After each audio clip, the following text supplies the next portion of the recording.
डाइफन बेचिया की कटिंग लगाते समय किन 5 बातों का ध्यान रखना है, आज की इस वीडियो में मैं ये 5 पॉइंट्स कवर करने वाली हूँ। और मेरा जो है सींगों वाला डाइफन बेचिया तैयार हो गया है, जिसके 2 सींग निकल आए हैं।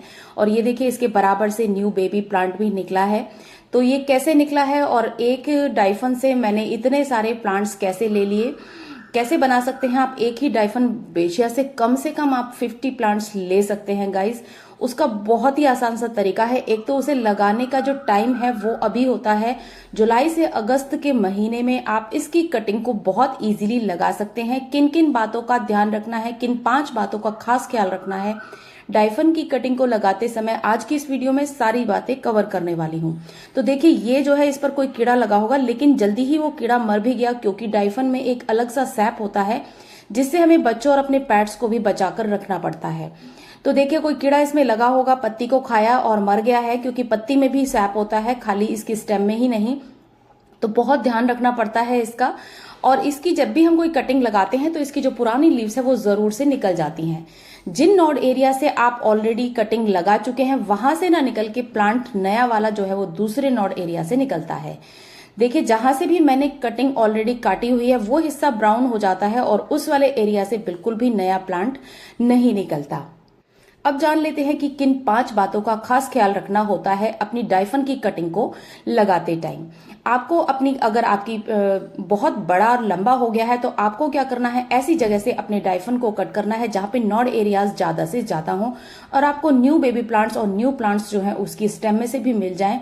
उसके बराबर से तो निकल ही आते हैं। तो मैंने ऐसी जगह से कट किया है और 6-6 इंच की और 7-7 8-8 इंच की मैंने कटिंग जो है बनाई है।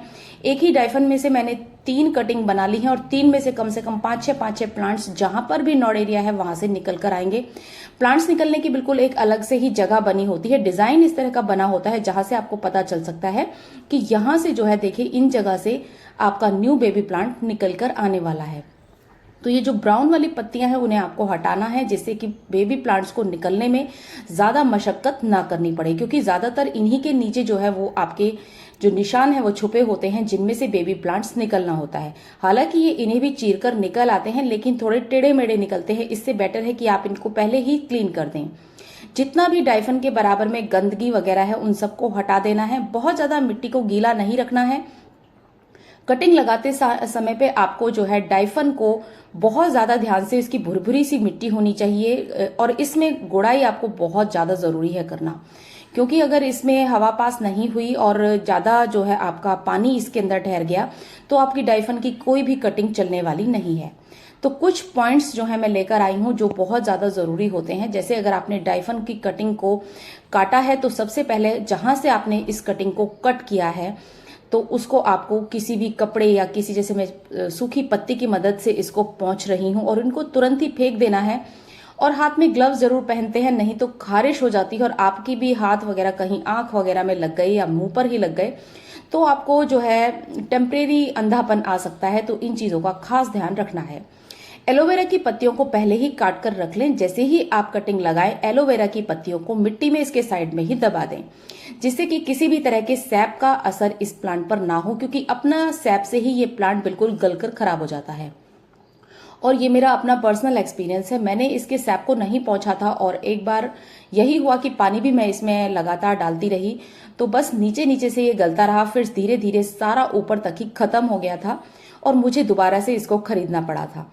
तो इन 2-4 चीजों का हमें ध्यान रखना है कि इसके सैप को तो पहुंचना ही है। एलोवेरा से इसको अच्छे तरीके से रगड़ के फिर इसमें हमें दालचीनी का पाउडर जरूर लगाना है, या किसी भी फंजीसाइड को आपको इसकी जो जड़ जहां से बनने वाली है ना वहां पर जरूर से लगाना है। मिट्टी बिल्कुल सूखी सी और भुरभुरी सी रखनी है। आप देख सकते हैं मेरी जो मिट्टी है वो बिल्कुल बहुत बढ़िया से भुरभुरी सी मिट्टी है। इसमें जो खाद है वो बस नीचे जो मैं डाल देती हूँ अक्सर अपने गमलों में, बस वही है। अलग से मैंने अभी इसमें कोई भी तरह की खाद नहीं डाली है। हालांकि इसमें खाद की पूरे साल भी जरूरत नहीं पड़ती, लेकिन फिर भी अगर आपको पत्तियों का डिजाइन पूरा चाहिए और पत्तियों में रौनक चाहिए जैसे कि होती है सभी के प्लांट्स में, तो आपको इसमें भी खाद जरूर से डालना चाहिए। हालांकि ये खाद बिल्कुल नहीं मांगता, पौधा अपने आप ही पनपता रहता है। एक बार आपके गार्डन में आ गया तो हमेशा लगा रहता है।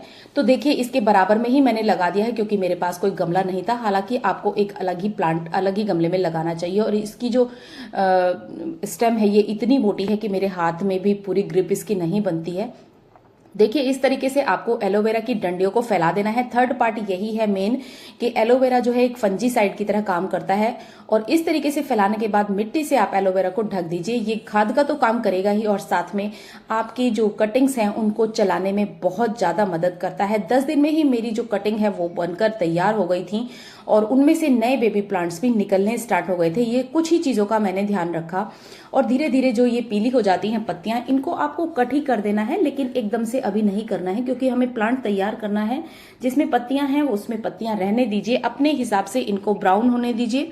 जब ये ब्राउन होके नीचे की तरफ लटक जाएं तभी आपको इन्हें प्लांट से अलग करना है, अदरवाइज आपको इन्हें छेड़ना भी नहीं है।